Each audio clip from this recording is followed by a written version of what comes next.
paradigma y con esta posición de creer que tenemos la verdad absoluta y menospreciar a los de otra denominación cristiana por el simple hecho de que son diferentes a nosotros.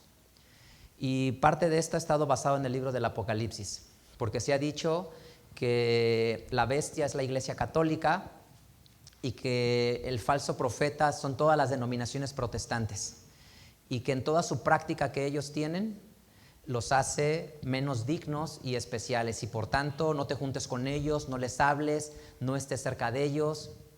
Y es tan delicado juntarse con un evangélico, un protestante, un mormón, un testigo de Jehová, tenerlo por amigo, que es mejor tener un amigo, una persona no conversa. ¿Sí? Y quiero leerte esta porción de la Biblia, Evangelio según Marcos. Marcos capítulo 9.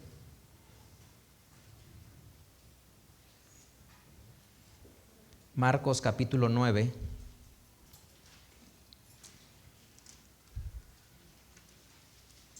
Versículo 33 al versículo 42.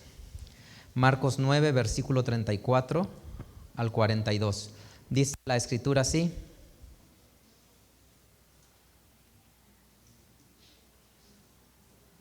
desde el 33, dice la Escritura así, Marcos 9, 33. Y llegó a Capernaum, y así que estuvo en casa les preguntó: ¿qué peleaban y reñían entre ustedes en el camino? Mas ellos callaron, porque los unos con los otros habían disputado en el camino quién había de ser el mayor. Entonces, sentándose, llamó a los 12 y les dice: si alguno quiere ser el primero, será el último de todos y servidor de todos. Y tomando un niño, lo puso en medio de ellos, y tomándolo en sus brazos le dice: el que recibiere en mi nombre uno de tales niños, a mí recibe, y el que a mí recibe, no recibe a mí, mas al que me envió. Y respondió Jesús, diciendo, y respondióle Juan, diciendo: Maestro, hemos visto a uno que en tu nombre echa fuera demonios, el cual no nos sigue, y se lo prohibimos, porque no nos sigue. Es decir, no es de nuestro grupo, no es de los 12. Y Jesús dijo: no se lo prohíban, porque ninguno hay que haga milagro en mi nombre que luego pueda decir mal de mí. Porque el que no es contra nosotros, por nosotros es. Y cualquiera que se le diere un vaso de agua en mi nombre, porque son de Cristo, de cierto os digo que no perderá su recompensa. Entonces el versículo 40 dice: el que no es contra nosotros, por nosotros es. Mira esta parte, ¿no? Está la evidencia bíblica y está el versículo profundamente claro. Está Jesús con sus 12 apóstoles y hay un grupo que no es de ellos, y andan allá ese grupo hablando en el nombre de Jesús y dándole fama. Y entonces llegan los discípulos y le dicen: hey, Jesús, no es de nuestro grupito, no es de nuestra denominación, no es de nuestra asociación religiosa. Jesús les dice: a ver, ¿están hablando en mi favor o en mi contra? En mi favor. Entonces, déjenlos, porque están con nosotros, están hablando el nombre de Jesús. Y eso es muy importante que te des cuenta, porque ¿qué preferirías que tus hijos tuvieran de amigo? ¿Un ateo? ¿Una persona no practicante? ¿Un católico no practicante? ¿O que tuvieran a un evangélico practicante, a un cristiano practicante, a un bautista practicante, a un adventista practicante, a un testigo de Jehová practicante, a un mormón practicante? Pues deberías de preferir que tu hijo tenga amistad con un practicante, que crea en Jesús, que sienta la intimidad con Jesús, que le aporte espiritualmente algo a tu hijo. Pero la respuesta inmediatamente es no, porque son protestantes. Y esto contradice la enseñanza de Jesús, porque Jesús dijo: están hablando en mi nombre.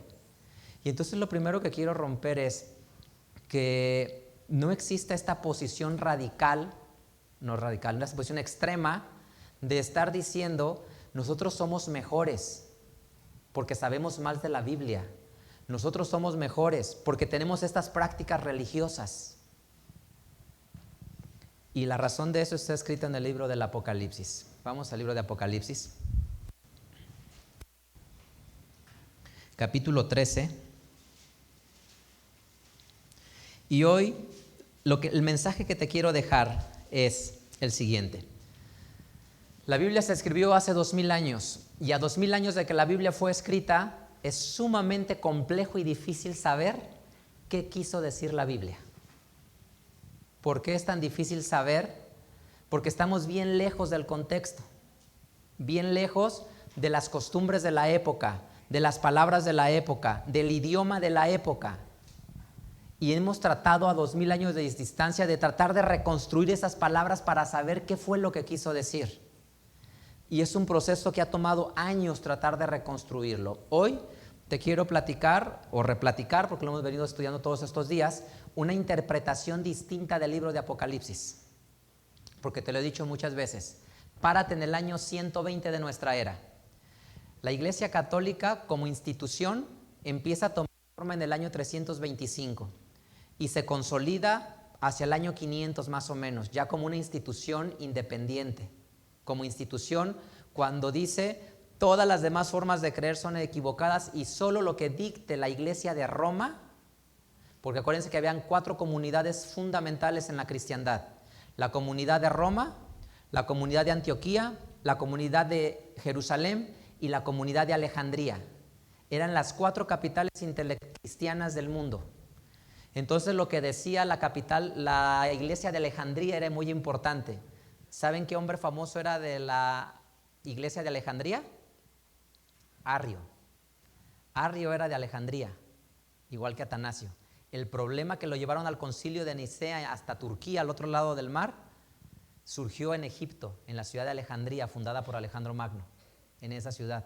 Entonces las 4 ciudades importantes de la cristiandad eran Alejandría, Jerusalén, Antioquía y Roma. Lo que hace el concilio de Nicea es decir, sentamos la base de la ortodoxia y 200 años después de Teodosio, 250 años después, van a terminar diciendo que la iglesia de Roma va a ser la iglesia central y líder de todas las iglesias de la cristiandad. Entonces podemos decir que la Iglesia Católica como institución va a tener forma y cuerpo por el año 500 más o menos. Entonces imagínate si tú estás parado, 500, y saben que Martín Lutero viene a existir en el año 1521. 1521, 1000 años de historia. Entonces párate en el año 120, 130, 140. ¿Qué creían esas personas? O sea, no podían creer en la Iglesia Católica porque no existía la Iglesia Católica. ¿Sí? Para el año 120 tenía mucho más fuerza la iglesia de Antioquía que la de Roma. ¿Sí? Y los protestantes todavía ni existían, iban a existir 1000 años después. Entonces cuando esa gente leía el libro de Apocalipsis, ¿qué es lo que creía cuando lo leía? Y esas personas del año 100 creían diferente a nosotros y estaban equivocados por eso. ¿No tienen el Espíritu de Dios que les revelara el significado de la profecía? Lo que te quiero transmitir hoy es una alternativa de lectura del libro de Apocalipsis con el objetivo de quitar el fanatismo y el odio hacia otras denominaciones y el rechazo hacia otras personas por el simple hecho que piensan igual que diferente a nosotros. Y te lo he dicho, ¿cuál es el origen de eso? El origen de ese pensamiento tan extremo es del Imperio Romano. Los romanos son así. Si tú te acuerdas, con lo que hemos conversado, ¿por qué el pueblo de Israel tuvo tanta paz que pudo regresar de la cautividad? ¿Quiénes son los autores que escriben el retorno de la cautividad de Babilonia? Esdras, Nehemías. Si lees a Esdras y Nehemías, ¿por qué pueden regresar ellos? Porque los gobiernan los medos y los persas, y los medos y los persas respetaban a los dioses de todas las culturas y decían: todos los dioses pueden existir, no hagamos enojar a ninguno de los dioses. Inclusive ellos creían en un Dios de forma invisible, y por eso cuando llegan con los israelitas y les dicen tienen que construirle un templo al Dios invisible, es lo único que les impedían, que les exigían: construye un templo al Dios invisible. Y entonces llegan a Jerusalén y les dicen: sí, aquí está el Dios invisible, es el que creemos nosotros, perfecto, palomita, los dejamos en paz, nos vamos. Pero cuando llegan los griegos, no. ¿Qué hicieron los griegos? Lo han leído en la historia de los macabeos, en el libro deuterocanónico de los macabeos. ¿Qué es lo que hacen? Les imponen, porque ellos creían que su cultura era mucho más elevada. Decían: estos son unos primitivos que no piensan, Tenemos los filósofos griegos que razonan y que piensan. Tenemos nuestras grandes arquitecturas, grandes obras arquitectónicas. Tenemos grandes matemáticos, médicos. Tenemos una ciencia muy profunda. Inclusive el entretenimiento para nosotros es hacer ejercicio, el cuerpo físico, las famosas olimpiadas antiguas, ¿no? Entonces, los griegos se imponen. Cuando los romanos conquistan a los griegos, los romanos también son así y quieren que solo su religión sea la buena, la que existe y nadie más puede ser con nosotros, como eso. Compara ese pensamiento contra el pensamiento judío. En los días de Jesús existían al menos 4 escuelas que se toleraban entre ellas: los fariseos, los saduceos, los esenios y los celotas. 4 formas de interpretar la escritura de forma diferente y se respetaban y se amaban bajo la misma cobija. Y dentro del fariseísmo al menos existían 2 escuelas, Gilel y Shammai. Y aunque eran 2 escuelas distintas, ya fueron a abrir, aunque son 2 escuelas distintas, se toleraban y se amaban. Es decir, pensar diferente al otro en el pueblo de Israel no tenía nada de malo. No es de que no me contradigas porque estoy enseñando. Nadie puede pensar diferente a mí. No, yo tengo la verdad absoluta. Me quiero mostrar mucho más sabio. Este no es un pensamiento del pueblo de la Biblia. Sí del Imperio Romano. Porque el Imperio Romano tenían que ser como ellos decían. Darle culto a los dioses que ellos querían, como ellos querían. Cuando el Imperio Romano toma el cristianismo, le impregna su mismo ADN que ya tiene. Y su ADN es: piensas como yo o te elimino. Y ahí por eso digo que no son nuestras guerras. Hace 1700 años tomó la decisión los líderes de la iglesia en Roma de imponer: todos los que no piensan como nosotros son herejes. Ahí toma forma el concepto de hereje. Todo el que no piensa como nosotros es hereje y lo vamos a eliminar. Y por eso deseo que regresemos al principio de las cosas, porque tienes que tener una tolerancia al pensamiento de la Biblia y de la Escritura en las personas, ¿sí? Por lo que diría ahora en esto que creo que veamos. Apocalipsis capítulo 13. Ya hemos leído mucho la lectura. La hemos leído toda en Apocalipsis 13. Y voy a centrarme en algunas partes. Versículo número 2. Y la bestia que vi era semejante a un leopardo, y sus pies como de oso, y su boca como boca de león, y el dragón le dio su poder y su trono y grande poder. Vi una de sus cabezas como herida de muerte, y la llaga de su muerte fue curada, y se maravilló toda la tierra en pos de la bestia. Y adoraron al dragón que había dado la potestad a la bestia, y adoraron a la bestia diciendo: ¿quién es semejante a la bestia y quién podrá lidiar con ella? Me regreso al versículo 1. Dice que la bestia tenía 7 cabezas y 10 cuernos, y sobre sus cuernos 10 diademas, y sobre las cabezas de ella nombre de blasfemia. Déjame darte la interpretación de esta porción de la Biblia que se conoce como la interpretación histórica, ¿sí? Es decir, ¿qué pasó en la historia que fuera así? Como he dicho, la primera bestia es el Imperio Romano. Desde esta perspectiva, no estoy diciendo que sea esa la explicación, estoy diciendo que aprendas una alternativa a la que toda la vida te han enseñado. Y esa otra alternativa es: la primera bestia es el Imperio Romano, porque el gran enemigo de la iglesia cristiana en el año 100 era el Imperio Romano. Y entonces el escritor de Apocalipsis toma las figuras de Daniel 7 y va a construir el Imperio Romano. Y luego dice que tiene 7 cabezas y 10, ¿sí?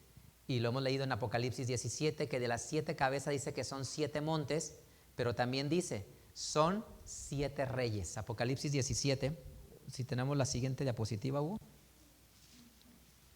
Apocalipsis 17, versículo 9. Dice: y aquí hay mente que tiene sabiduría. Las cabezas son 7 montes sobre los cuales mujer. Y luego dice: y son 7 reyes. Es decir, dice que las 7 cabezas son 7 reyes. Y para cuando se cree que se escribió este libro se escribió más o menos para el año 96. Es decir, que esos 7 cabezas son 7 reyes, literalmente, 7 gobernantes. que es, ahí lo tienen en la pantalla, Tiberio, Calígula, Claudio, Nerón, Vespasiano, Tito y Domiciano. Es decir, para un lector de la Biblia o para un lector de estas enseñanzas hacia el año 100, 150, cuando pensaban en el Imperio Romano, decían, tiene 7 cabezas. ¿Sí? Apocalipsis 13:1, dice el versículo 13, dice 7 cabezas y 10 cuernos. Es decir, si se fijan, no coincide el número de cabezas con el número de cuernos. ¿Por qué no? Porque resulta, desde un punto de vista histórico, cuando Nerón muere, en el periodo en que Nerón muere, en un periodo de 18 meses, solamente 18 meses, van a existir 3 emperadores, que ahí aparecen en la pantalla: Galba, Otón y Vitelio.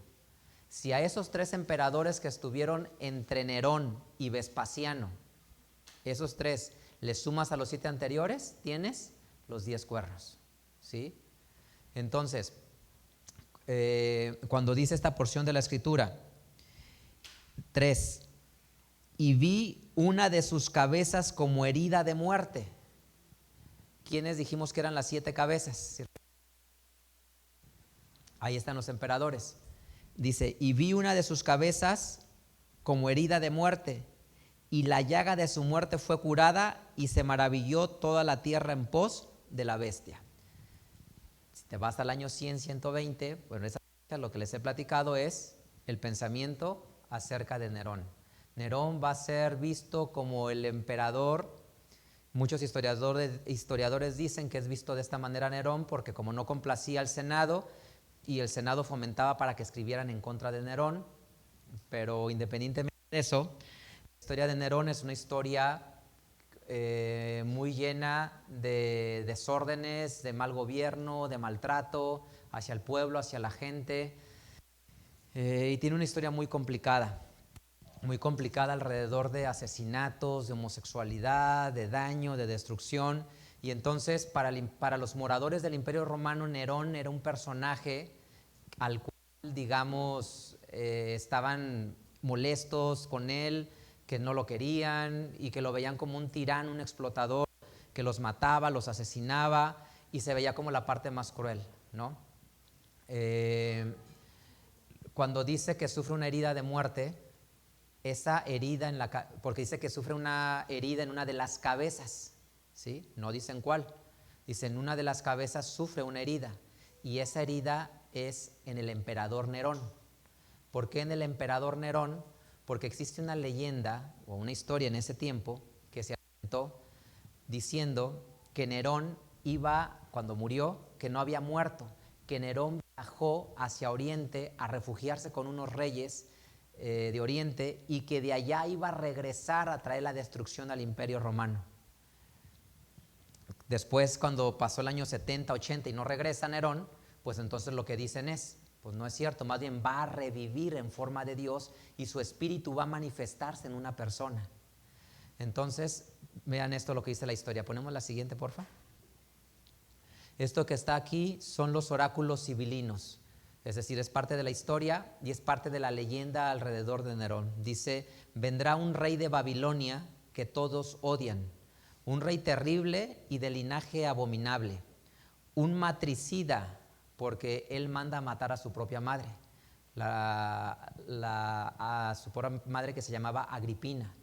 Dicen que cuando Nerón la manda a matar, ella pide que la apuñalen en el vientre por haber traído a la vida a este hombre tan ruin y despiadado. Entonces la profecía decía que un rey de terrible y linaje abominable vendría, un matricida vendrá de Oriente y traerá la ruina del mundo. Uno que cometió la abominación del asesinato de su madre vendrá del Oriente, un exiliado de Roma con 10,000 espadas vendrá del más allá del Éufrates. Para los cristianos, el regreso de Nerón era la llegada del anticristo. Es decir, cuando dice que una de sus cabezas fue herida de muerte, se refiere a eso. Y cuando dice, toda la tierra se maravillará viendo el poder de la bestia, significa que nadie podía luchar contra el Imperio Romano. Y luego aparece una segunda bestia. Pero dice que se maravillarán viendo que esa herida sana. Significa que ese rey Nerón ese emperador Nerón, perdón, regresaría otra vez con poder y con gloria, haciendo alusión a él. Entonces la historia de moda del año 100 era la historia de Nerón, y esa era la historia de moda del año 100. Esto es solamente una alternativa interpretativa a lo que siempre pues, has podido pensar o creer alrededor de esto. ¿Por qué? Porque si yo me paro en el año 100, esas personas, ¿qué es lo que podían ellas pensar? ¿No? Y eso lo hemos conversado mucho, eso que hemos dicho ahora, desde una perspectiva histórica. Y lo que se vuelve importante es, lo he platicado también, cómo surgió la historia o la leyenda o la interpretación de que el falso profeta eran los protestantes, ¿no? ¿De dónde surgió esa historia y ese pensamiento de que el falso profeta son los protestantes? Y la base para rechazar a todo lo que se llama protestante, y te los he platicado, el resumen breve es este. Cuando empieza la reforma protestante, bueno, antes de ir allí, te quiero platicar otra cosa, antes de cerrar la parte. Te quiero poner en la pantalla 4 hombres, si podemos ir a la siguiente. Te quiero poner en la pantalla 4 hombres que eran católicos. Esos que están aquí son hombres católicos que te he platicado de ellos y los puedes leer en la historia. Trata de buscar su biografía para que te des cuenta. Tradicionalmente las personas han enseñado que la fe verdadera se transmitió de generación en generación de manera ininterrumpida. Es decir, Juan le enseñó a un discípulo, ese discípulo a otro discípulo, ese discípulo a otro discípulo, y así se fueron de generación en generación hasta llegar con nosotros, y que esa es la iglesia verdadera. Y por eso te dicen, no te puedes salir de esta denominación porque esta denominación es la iglesia verdadera. Si te sales te condenas. Pero nadie puede probar eso históricamente, y te lo voy a probar ahora porque no lo pueden probar y porque es un error tremendo decir eso. Porque cuando la iglesia católica en el 325 toma el poder, o la iglesia de Roma, no la católica, sino la iglesia de Roma toma el poder, a partir de ahí empieza una construcción de la Biblia. Eso, ellos deciden qué es la Biblia, qué libros quedan dentro, qué libros quedan fuera, y ellos mandan la traducción, y la traducción queda en el latín, que era la lengua del idioma del Imperio Romano. Y entonces, párate del año 300 y vete hasta el año 1000, 700 años después. Solo existían unas cuantas versiones de la Biblia en latín. ¿Por qué? Porque no existía la imprenta. ¿Quién podía tener una Biblia? Solo los monasterios, los institutos teológicos, por decirlo así, las escuelas. Habían Biblias ahí. O personas muy ricas. Personas muy, muy ricas podían tener una Biblia. Nada más ellos. Y luego, grave problema. Para tener la Biblia, ¿qué tenías que hacer? Leerla. En el año 1000, ¿cuántas personas hablaban latín? Ya era una lengua muerta, porque el imperio ya estaba fraccionado. Ya estaban los ingleses, los anglosajones, los francos, los suevos, los serbios. O sea, ya habían otras naciones. El latín era una lengua muerta. Solamente la gente culta y educada leía latín. Entonces, ¿quién podía leer la Biblia? De por sí no había Biblia. ¿Y quién la podía leer? Casi nadie. Entonces, ¿qué crees que la gente creía? Lo que le enseñaban. Y lo que se pasó de generación en generación. Entonces, en 700 años desaparecieron y murieron todas las personas que conocían el arrianismo, la Trinidad o no Trinidad, que conocían el sábado, porque estaban las comunidades judías, pero los judíos eran rechazados por la cristiandad romana católica, ¿sí? Entonces, ¿cómo iban a saber? Nadie lo sabía, nadie lo conocía, no estaba la Biblia, nadie la leía. Y en las iglesias se hablaba la misa en latín. ¿Quién les entendía la misa en latín? Era una lengua muerta, nadie la entendía más que 2, 3 cultos. Pues nadie sabía nada. Y entonces mira esto. Allí te pongo 4 hombres, busca su biografía y conócelos. El primero de ellos, Pedro Baldo. Los 4 son católicos. Te quiero decir esto. Los 4 son católicos. ¿Sí? Pero dentro de los católicos, por decirlo así, quiero decir con esto católicos, porque era lo único que existía. Hombres de buen corazón que buscaban a Dios. Y entonces este primer hombre, Pedro Baldo, no se sabe dónde nació, pero lo que sí se sabe es que es un hombre, donde se toma su historia, que vivía en la ciudad de Lyon, en Francia. Y este hombre era un hombre muy rico, que tenía una esposa y 2 hijos, muy rico. No se sabe qué hizo su conversión de Pedro Baldo. Hay 2 teorías, pero no se sabe cuál de las 2 sea verdad, o si alguna de las 2 sea verdad. Lo que es cierto que uno de estos dos eventos toca el corazón de Pedro Baldo y lo hace convertirse y querer buscar a Dios. Y entonces va a la Biblia, buscar la Biblia, que era un hombre muy rico, y resulta que está en latín, pero él no hablaba latín. Entonces, ¿qué hace? Va y contrata a los grandes eruditos y les pide que le traduzcan la Biblia, y les paga porque traduzcan la Biblia de latín a su idioma común, para que él la pudiera leer.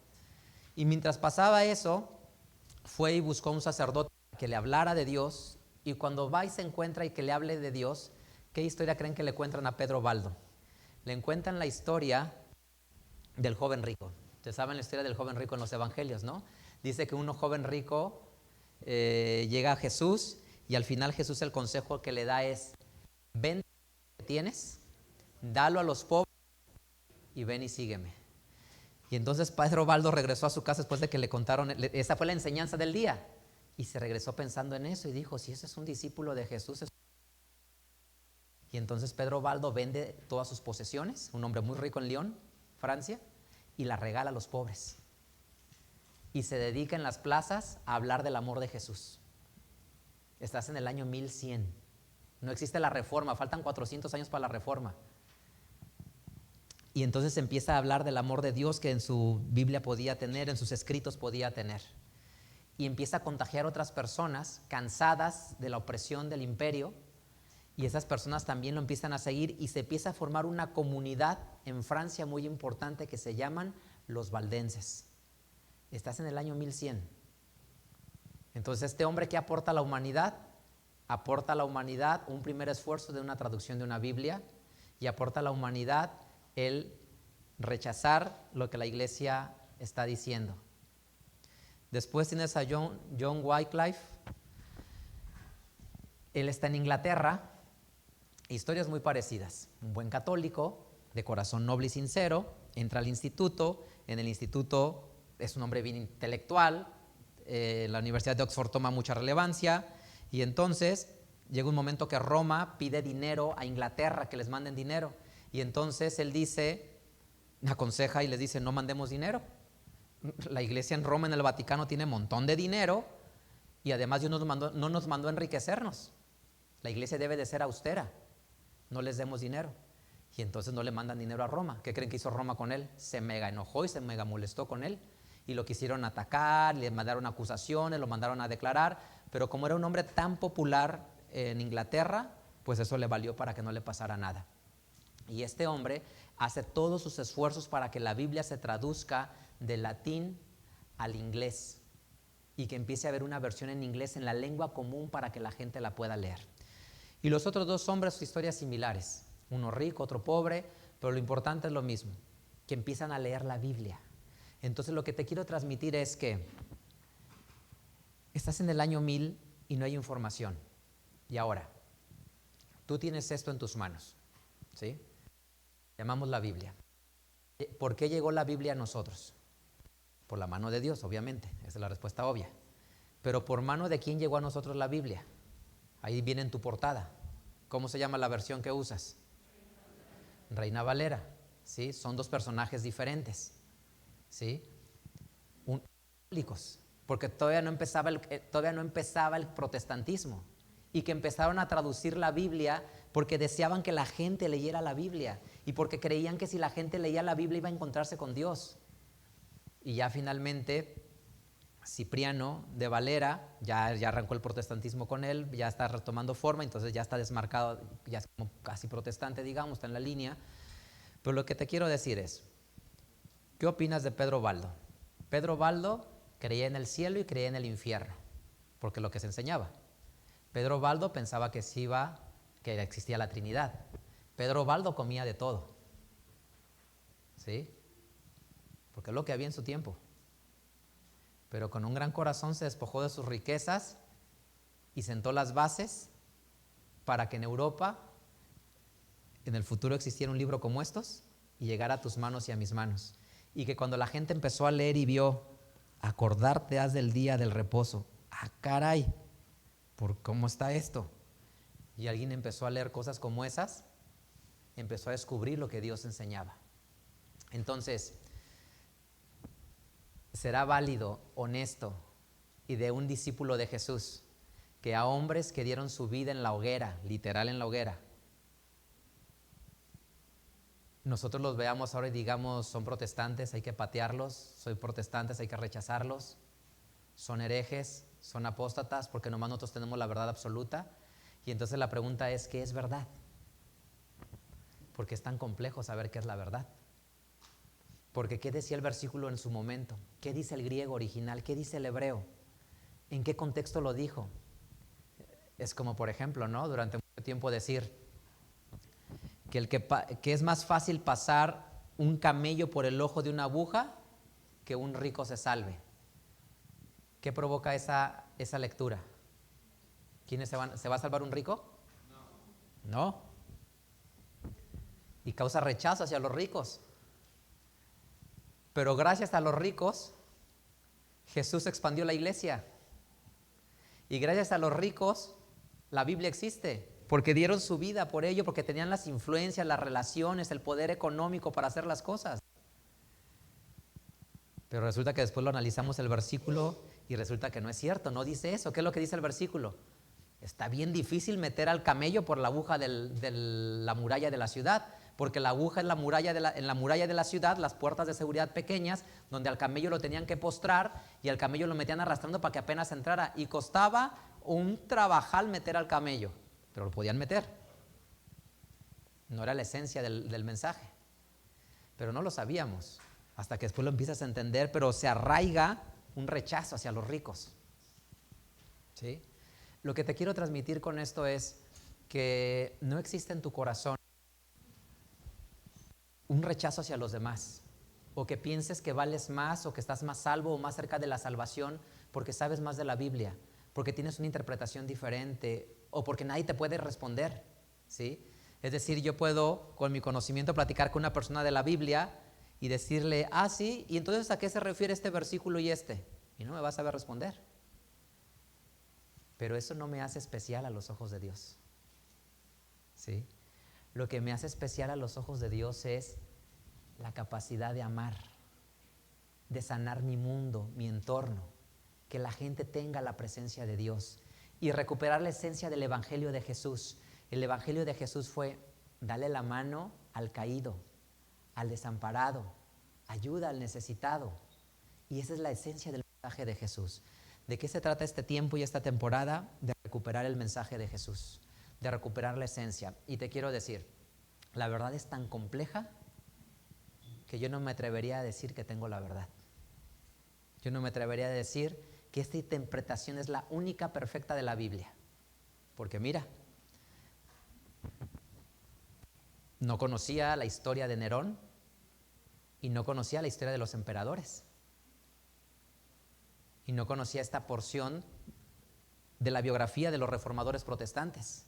Y les he predicado en otras ocasiones la historia de la iglesia anglicana, de los puritanos, los bautistas, los metodistas.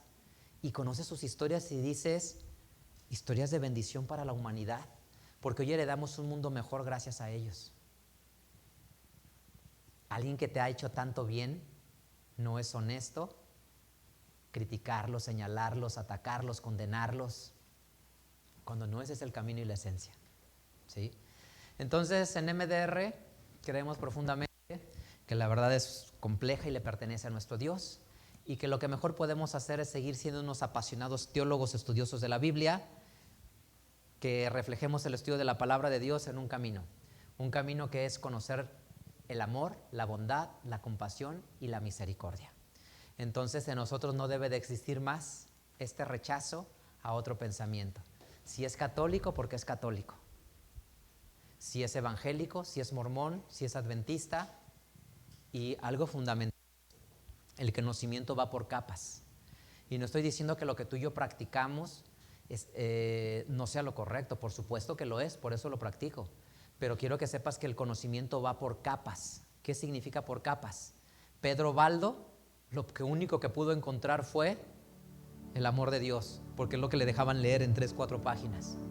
Pero conforme todo el mundo empezó a leer la Biblia, fueron descubriendo capas de conocimiento, hasta que llegas a 1700, 1800 y pueden leer y encuentran el sábado. Dicen, oye, Dice que Jesús iba a la sinagoga el sábado. Era su costumbre. Oye, dicen Hechos que toda la ciudad se juntó a escuchar la palabra de Dios en sábado. Oye, ¿por qué lo hacían en sábado? Y entonces empiezan a investigar y se empiezan a dar cuenta. Y van descubriendo niveles de entendimiento. Y como tú y como yo, un tiempo en mi vida pensé que era incorrecto levantar las manos en la alabanza. Hasta que leí la Biblia y me di cuenta que no era incorrecto, que era un mandamiento de Dios. ¿Sí? Y como eso, tantas cosas que podría decir, que gracias a que vivimos en una época privilegiada en que tenemos un montón de historia en internet, manuscritos antiguos, un montón de manuscritos antiguos. Para quien le apasiona el estudio puede estudiar, investigar, aprender, conocer. Por eso debemos de ser mucho más flexibles y abiertos, porque aquellos pobres hombres, ¿qué tenían para leer? Nada. El mundo ha cambiado y necesitamos nosotros avanzar y cambiar con el mundo en ese sentido, ¿sí? Entonces mi invitación es una muy clara. Mi invitación es una muy clara para ti. Abre tu corazón. Nunca pienses que eres dueño de la verdad absoluta. Nunca pienses que solo tú tienes la forma correcta de ver las cosas, porque en teología siempre podemos aprender del otro. Más bien, si cerca de ti hay una persona que habla de Jesús, hazte amigo de esa persona, no importa su denominación. Anímalo a que siga creyendo en Jesús. Si esa persona es feliz en su localidad, en su congregación, en su denominación, no te lo quieras traer aquí a MDR. Déjalo donde está. Si son bautistas, lo que ellos sean y están felices allí, está bien. Si algún día la persona quiere conocer más de su palabra y quiere conocer, le puedo compartir por qué lo hago y por qué lo creo. Pero no vivimos para pelear y probar nuestra gran sabiduría y conocimiento. Vive para probar el amor. Vive para probar los principios bíblicos que aprendiste de Jesús. Y de repente te darás cuenta que a la gente le pasará algo. El grave problema de nuestro tiempo es la religiosidad en todas las denominaciones. En todas las denominaciones están llenos de religiosidad. Todas. Y cuando esas personas entonces más bien te digan, ya no me siento bien en mi congregación, las cosas no funcionan, el pastor está pasando esto, está pasando aquello, siempre tu consejo tiene que ser, no dejes de congregarte. Nunca te dejes de congregar. Y si estás buscando un lugar, te invito a mi congregación donde estoy. Pero no porque te voy a enseñar la verdad, te voy a enseñar las leyes, te voy a enseñar lo que dice la palabra de Dios.